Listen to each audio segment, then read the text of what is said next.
जय गुरु गोरखनाथ। नमस्कार दोस्तों, आज के इस वीडियो में मैं महापर्व के विशेष शुभ उपलक्ष्य पर प्राचीन प्रमाणिक व पूर्ण परीक्षित धन धान्य ऐश्वर्य परिपूर्ण देने वाली धंधा यक्षिणी की वास्तविक साधना के विषय में बताने जा रहा हूँ।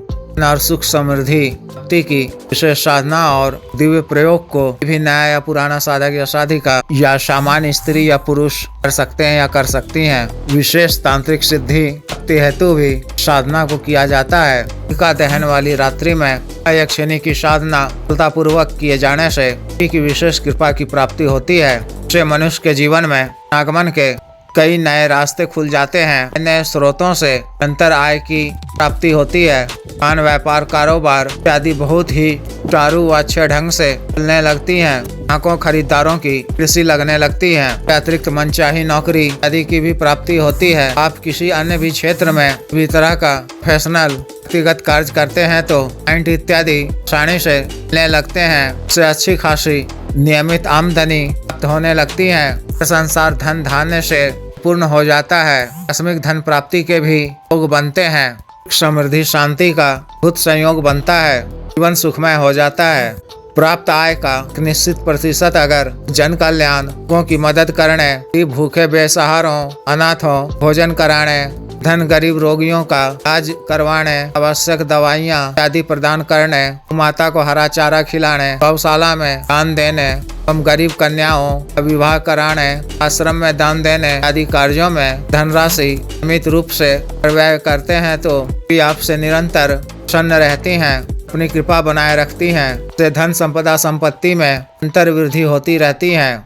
शेष साधना को करने के लिए आपको सबसे पहले का दहन वाले दिन दोपहर 2 बजे से लेकर 2:15 बजे तक के अंदर समयावधि में अपने घर के सभी में सफेद कागज के टुकड़े में थोड़ा सा जौ या मान्य जौ पुड़िया बनाकर देनी है। बाथरूम टॉयलेट इत्यादि के कोनों को छोड़कर घर के सभी कोनों में की एक पुड़िया रख देनी है। पश्चात संध्या बाद का दहन के समय का दहन वाले जगह में जाकर होलिका की जाकर रात्रि में यक्षिणी की सिद्धि धन प्राप्ति धन कल्याण के लिए न करने की प्रयोग करने की क्या मांगनी है। फलता प्रदान करने की प्रार्थना कर याचना कर कि किसी कच्चे नए पात्र में जिस मिट्टी के बर्तन को में पकाया नहीं गया हो उसमें लकड़ी के टुकड़ों की सहायता से कि कुछ अग्नि डालकर ले आना है। कि आपको सिर्फ करना हो तो श्वेत वस्त्र धारण कर पश्चिम दिशा की ओर मुख कर होलिका की उस अग्नि में करके कुछ कंडे और मिलाकर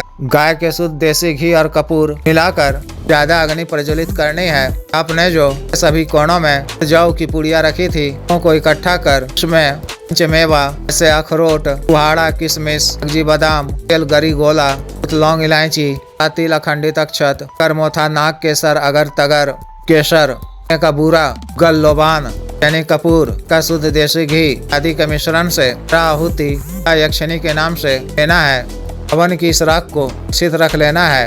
यदि आप ना करना चाहते हो तो किसी एकांत व खाली कमरे में उत्तर दिशा की ओर मुख कर सिला हुआ एक ही सफेद वस्त्र धारण कर सफेद आसन बिछाकर सामने लकड़ी का एक अजोट बिछाकर नया सफेद रंग का वस्त्र बिछाकर पान पत्ते पर यक्षिणी को हाथ से बनाए हुए के दूध की स्वादिष्ट मेवा केसर युक्त खीर की बनी सफेद मिठाई बर्फी इलायची आदि भोग में अर्पित करने हैं। 6 किस्म की कोई एक मीठी ठंडी शरबत किसी पात्र में अर्पित करना है। सुगंधित बेली इत्यादि के पुष्प अर्पित करने हैं। थोड़ा गुलाब चमेली विशुद्ध इत्र रुई का फाहा अर्पित करना है। इत्र का छिड़काव कमरे में कर वस्तुओं पर भी करना है। मिट्टी के एक नए दीपक में की पड़ी हुई बाती वाला मान रुई या श्वेतार की रुई से के शुद्ध देसी घी से दीपक प्रज्वलित करना है। गूगल का धूप जलाकर गुरु जी गणेश जी माँ सरस्वती जी देव शिव जी माता पार्वती जी भैरव जी नारायण विष्णु भगवान जी लक्ष्मी जी कुबेर जी देवी देवता जी हम देवता जी नगर खेड़ा देवता जी पितृ नारायण आर्यम देव जी सभी पितृदेव जी हम अपने कुल के सभी ज्ञात व अज्ञात पितृदेवों जी सबों की मानसिक अर्चना कर यक्षिणी का आह्वान कर पूजा करनी है। सफेद आसन पर बैठकर रक्षा घेरा खींचकर किलो को अपनी तरफ रखते हुए दाएं हाथ में अखंडित अक्षत और स्वच्छ जल लेकर छोटा सा संकल्प लेना है। गुरु मंत्र की एक माला का जप कर देव शिव जी के मंत्र सरस्वती जी तथा महाअष्टलक्ष्मी जी, कुबेर जी मंत्र की 21 बार जप कर अपने जो मिट्टी के पात्र में का दहन की अपनी साथ में लाई है, सामने में रख कर घर के सभी कोनों में आपने जो जौ की पुड़िया रखी थी इकट्ठा कर साथ में ले बताए हुए कि हवन सामग्री को मिलाकर मिश्रित हवन सामग्री से होलिका की अग्नि में के कंडे खैर की लकड़ी मिलाकर अग्नि प्रज्वलित कर मंत्र का जप, तार की माला, रुद्राक्ष की माला, फेद हकीक की स्कारित माला से को अपने बाएं हाथ में पकड़कर मंत्र जप करते हुए 11 बजे से 3:15 बजे तक आहुति देनी है। अग्रचित होकर धंधा यक्षिणी का मानसिक स्मरण करते हुए की अग्नि में त्राटक करते हुए की आहुति देनी है। मन नहीं भटकाना है। की आहुति पूर्ण होने पर आसन पर बैठे हुए 15 मिनट का अवश्य करना है। क्षमा याचना कर आसन से उठ जाना है। प्रातः काल में उनके राख को उठाकर सुरक्षित रख लेना है। राख को पहले जो आपने सिर्फ प्रयोग किया है तो राख को दिन इत्यादि से निवृत्त होकर सर्वप्रथम इसके एक सफेद टुकड़े में चुटकी राख रखकर अपने किसी निकटतम पुराने पीपल के वृक्ष के पास जाकर फल वृक्ष देव की दीप से पूजा कर उसकी जड़ में मीठा जल अर्पित कर राख वाली सफेद पुड़िया को खोलकर रख देना है। अस्थायी धन संपदा संपत्ति वैभव ऐश्वर्य प्राप्ति का मनोकामना कर याचना कर वापस आ जाना है। तांबे या पीतल के पात्र में मिट्टी के पात्र में आप व स्वच्छ शुद्ध जल गंगा जल 1 चुटकी राख डालकर जल का छिड़काव घर के सभी 12 छतों पर दिन करना है। इस राख की चुटकी की कागज में पुड़िया बनाकर घर की तिजोरी, दुकान, व्यापार के पल्ले में, व्यावसायिक जगह के ड्रॉवर में शुक्रवार को रखना है और पहले वाली पुड़िया को इस तरह फल वृक्ष के नीचे जाकर रख देना है। धंधा यक्षिणी की कृपा से जीवन पर्यंत आपको स्थायी रूप से शांति